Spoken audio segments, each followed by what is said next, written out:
Hello, good morning, good afternoon, or good evening to all of you everyone. So, iisa-isahin po natin ang lahat ng coins na mayroon po kami.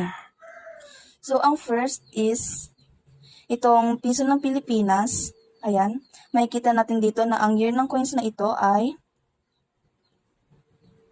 1974. May hugis po itong agila at kabayo.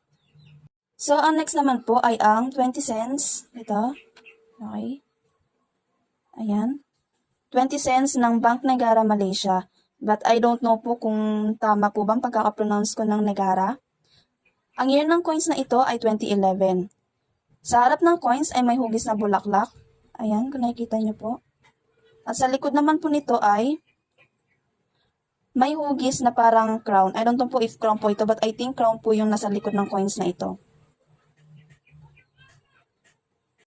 Ang susunod po ay itong coins.